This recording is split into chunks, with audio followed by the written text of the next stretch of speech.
வணக்கம் மக்களே, எல்லா பேரும் சேஃபாக இருப்பீங்கன்னு நினைக்கிறேன். ஸோ ரொம்ப டைம் வேஸ்ட் பண்ணாமல் வீடியோக்குள்ளே போகலாம். குடும்பஸ்தன் இந்த படம் வந்து ஒரு ஷார்ட் ஃபிலிம் டைரக்டர் நக்கலைட்ஸில் ஒர்க் பண்ணவர். அவர் வந்து இப்போது ஒரு பிக் ஃபிலிமாக வந்து எடுத்திருக்காரு. ஃபஸ்ட்டு வந்து நான் நக்கலைட்ஸை வந்து பாராட்டணும். நான் ரொம்ப நாளாக வந்து மானிட்டர்லேயே ஃபோன்லேயே பார்த்துட்டு இருந்த ஒரு லோகோ, நக்கலைட்ஸ் லோகோ. மேயிற மாடு நக்கிற மாடு கெடுத்த மாதிரி ஒரு டைலாக் ஒன்று கவுண்டர் காமெடி.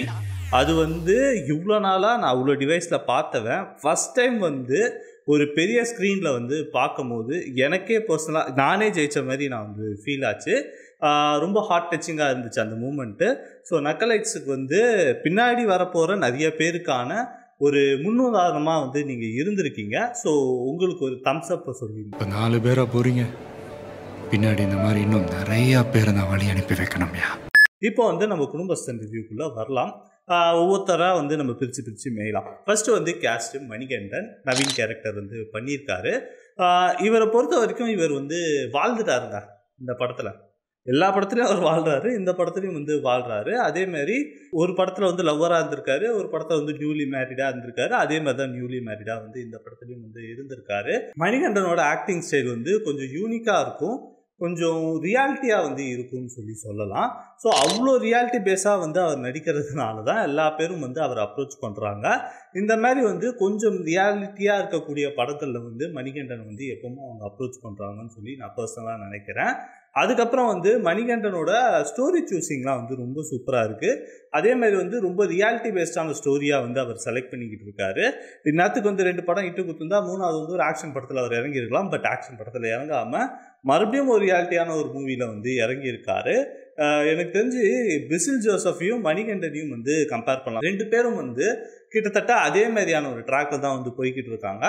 மணிகண்டன் வந்து இன்னும் ஒரு 5-6 படங்கள் இப்படி பண்ணிவிட்டு அதுக்கப்புறம் வந்து ஒரு கியர் சேஞ்ச் பண்ணால் அது நல்லதாக இருக்கும்னு சொல்லி நான் பர்சனலாக நினைக்கிறேன். இந்த படத்தை பொறுத்த வரைக்கும் மணிகண்டன் வந்து தான் சொல்லியிருக்கேன், வாழ்ந்திருக்காரு. தனியாக உட்காந்து நம்மளே வந்து பெனாத்திக்கிட்டு இருப்போம் தெரியுமா, அந்த சீன்லலாம் வந்து மணிகண்டன் பிச்சுட்டாருன்னு தான் வந்து சொல்லணும். உங்களுக்கே சிரிப்பு வரும்.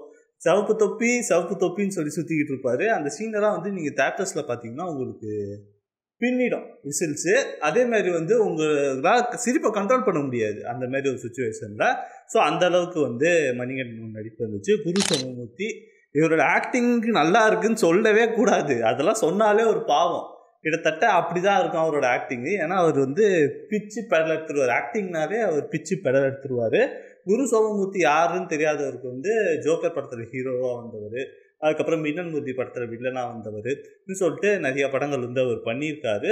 ஸோ இவரோட ஆக்டிங்கும் வந்து கிட்டத்தட்ட வேறு லெவலில் இருக்கும். இவரோட கேரக்டர் த்ரூ அவுட்டாக வந்து எப்படி இருக்குன்னா, ஃபஸ்ட்டு சீன்லேயே சொல்கிறாங்க நீங்கள் சைனாக்கு போகிற மாதிரி இருக்கும். அதுக்கப்புறம் அவர் பண்ணக்கூடிய அந்த சைனீஸ் கலாட்டாஸ்லாம் இருக்குது தெரியுமா, அதெல்லாம் வந்து நம்மளுக்கு வேறு லெவலில் ஒரு சிரிப்பு வரும்.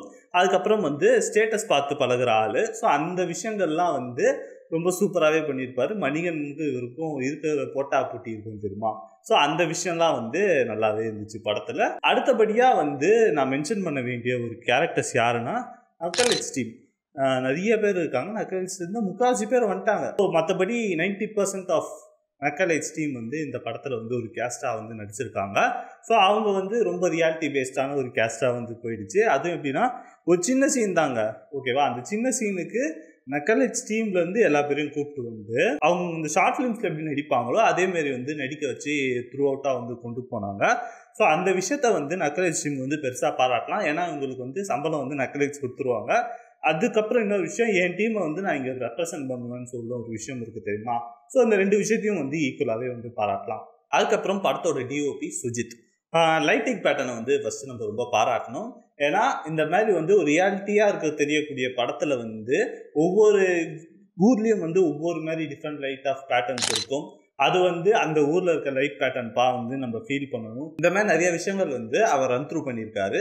ஸோ அந்த மாதிரியான ஒரு லைட்டிங் பேட்டர்ன் தான் வந்து இருக்கும். இது என்னடா ரொம்ப ஒரு இதாக இருக்கே, வந்து ஒரு இருட்டான சீன்லலாம் வந்து நம்ம ஊரில் பழைய படத்தெல்லாம் ஷூட் பண்ணுவாங்க தெரியுமா, ஒரு சன்கனை வச்சுக்கிட்டு ஒரு ஆரஞ்சு லைட்டை வச்சுக்கிட்டு ஷூட் பண்ணிகிட்டு இருப்பாங்க தெரியுமா. ஸோ அந்த மாதிரிலாம் இங்கே இருக்காது. இருட்டான சீனில் ஒரு மைல்டான லைட்டிங்காக இருக்கும். அதுக்கப்புறம் கரண்ட்டு போன சீனில் இவங்க 2 பேரும் பேசுகிற விஷயங்களாக இருக்கட்டும். அதுக்கப்புறம் ஒரு பெட்ரூமில் வந்து மணிகண்டன் வந்து அவர் குழந்தை கூட பேசுகிற ஒரு சீன்ஸ் இருக்கும்.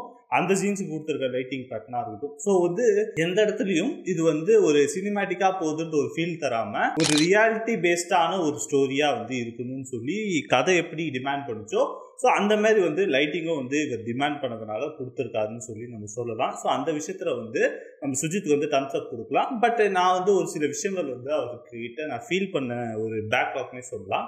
என்னன்னா எக்ஸாம்பிளுக்கு நான் ஒரு சீன் சொல்கிறேன். ஒரு ஷாட்டில் வந்து அம்மாவுக்கு வந்து ஃபோக்கஸில் இருக்குது கேமரா, ஓகேவா? அங்கேருந்து மணிகண்டனுக்கு போயிட்டு மறுபடியும் அம்மாவுக்கு வரணும், ஓகேவா? அதுதான் வந்து அவரோட ஷார்ட் கம்போசிஷனு. ஸோ இப்போ என்ன பண்ணுறாங்கன்னா அந்த ஷாட் வந்து கேமரா மணிகண்டனுக்கு போயிடுது.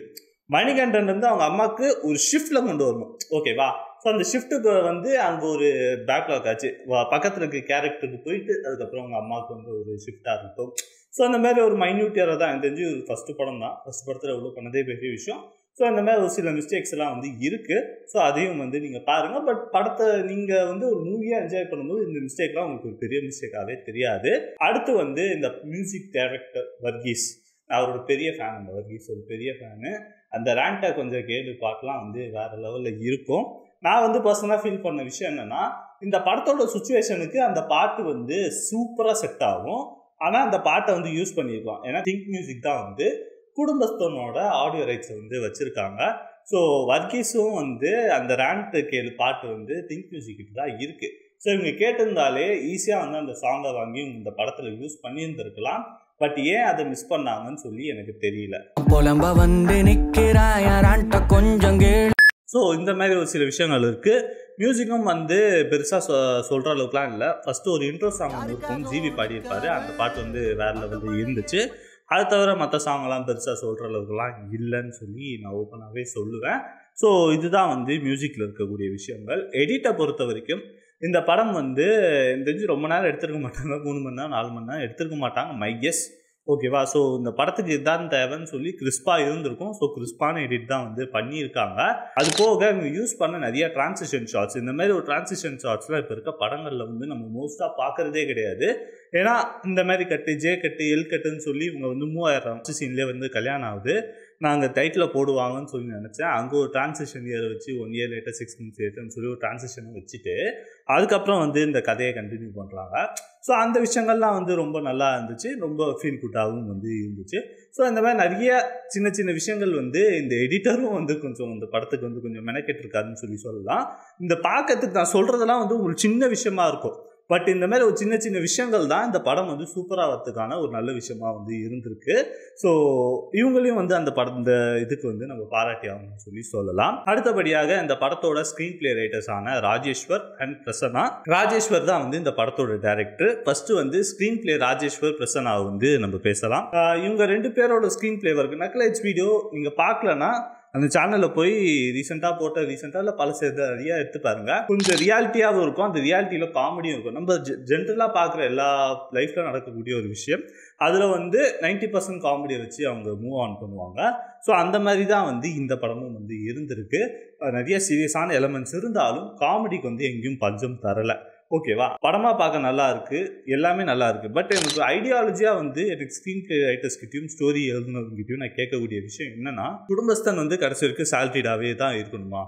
ஒரு சீனில் வந்து கதை சொல்கிற மாதிரி இருக்கும், பட் இருந்தாலும் ஸ்பாய்லர் ரைட்டாகவே வச்சுக்கோங்க. இவர் வந்து பேக்கரி போடுறாரு, கடைசியில் வந்து பேக்கரி சரியாகலன்னு சொல்லி மறுபடியும் வேலைக்கு போகிறாரு. ஏன் அவர் அந்த பேக்கரியில் ஜெயிக்கிற மாதிரி வச்சுருந்துருக்கலாம். என்னோட பர்சனல் ஃபீலிங் தான் இது, ஓகேவா? இது ஐடியாலஜி பற்றி தான் பேசுகிறேன். ஸ்க்ரீன் பிளே நல்லா இல்லைன்னு நான் எங்கேயும் சொல்லலை, ஓகேவா? ஸோ அந்த மாதிரி வச்சுருக்கலாம். இல்லை இந்த போட்டி ஆகிட்ட ஜெயிக்கிற மாதிரி வச்சுருந்தேன்னா அப்போ அந்த இடத்துலலாம் இன்னும் கதை கொஞ்சம் கிறிஸ்பாக இருந்திருக்கும். ஸோ மறுபடியும் எனக்கு பிஸ்னஸ் வேலைக்கு ஆகாது, நான் மறுபடியும் வேலைக்கு போகிறேன்னு சொல்கிறது வந்து எனக்கு வந்து கொஞ்சம் ஒரு மாதிரி பட்டுச்சு, அவ்வளோதான். மற்றபடி டைரக்டர் ராஜேஸ்வரை பற்றி சொல்லணுன்னா, ஒரு கமர்ஷியல் படங்கள் எடுக்கிறது வந்து ஈஸிங்க, டைரக்ட் பண்ணுறது ரொம்ப ஈஸிங்க. ஆனால் வந்து ஒரு ரியாலிஸ்டிக்கான ஒரு படத்தை வந்து டைரக்ட் பண்ணுறது இருக்குது தெரியுமா, அது ரொம்ப கஷ்டம். அது ரொம்ப ரொம்ப கஷ்டம். அந்த படத்தை வந்து இவர் ரொம்ப சூப்பராக ஹேண்டில் பண்ணியிருக்காருன்னு தான் வந்து சொல்லணும். அந்த கேஸ்டாக இருக்கட்டும், கேஸ்ட் வந்து எல்லா பேரும் வந்து ஷார்ட் ஃபிலிம் நடித்தவங்க, அது நடித்தவங்க, எல்லா பேர் தெரிஞ்சவங்கனால அது கொஞ்சம் மூவ் ஆன் ஆகிடுச்சு. அதுக்கப்புறம் வந்து அந்த லொக்கேஷன்ஸு செலக்ட் பண்ண லொக்கேஷன்ஸாக இருக்கட்டும், ஓகேவா? ஒரு ஹைவேல வந்து அந்த பேக்கரி கடை இந்த லொக்கேஷனாக இருக்கட்டும், அதுக்கப்புறம் அவங்க வீடு அந்த லொக்கேஷன், அந்த சரௌண்டிங் அந்த லொக்கேஷனாக இருக்கட்டும் சொல்லிட்டு ஒவ்வொரு லொக்கேஷனும் வந்து கொஞ்சம் ரியாலிட்டியாக இருக்கணும், கொஞ்சம் வந்து இந்த ரியாலிட்டியை தாண்டி போகக்கூடாதுன்ற ஒரு மீட்டரில் வந்து இவர் பண்ண விஷயங்கள்லாம் இருக்குல்ல, அது வந்து ரொம்ப சூப்பராகவே வந்து இருந்துச்சுன்னு வந்து நம்ம சொல்லணும். அதுக்கப்புறம் கேஸ்ட் ஹேண்டலிங் ஆல்ரெடி நான் சொல்லிட்டேன், சூப்பராக கேஸ்ட் ஹேண்டலிங் பண்ணியிருக்காரு. ஸோ இந்த மாதிரி வந்து நிறைய விஷயங்கள் வந்து பண்ணதுனால தான் இந்த படம் வந்து ஒரு குட்டாக இருந்திருக்கு. ஸோ தயவு செஞ்சு யாருமே இந்த படத்தை வந்து தேட்டரில் பார்க்க முடியும்னா போய் தேட்டரில் பாருங்கள். ஓடிடியில் வரட்டும்னு சொல்லி வெயிட் பண்ணாதீங்க.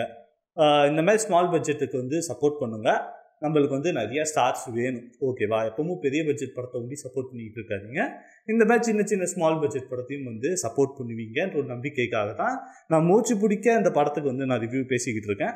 ஸோ டெஃபினட்டாக இந்த படத்துக்கு வந்து நீங்கள் சப்போர்ட் பண்ணுவீங்கன்னு சொல்லி நான் நினைக்கிறேன். இந்த வீடியோ உங்களுக்கு பிடிச்சிருந்துச்சுன்னா இந்த வீடியோவை லைக் பண்ணுங்கள்.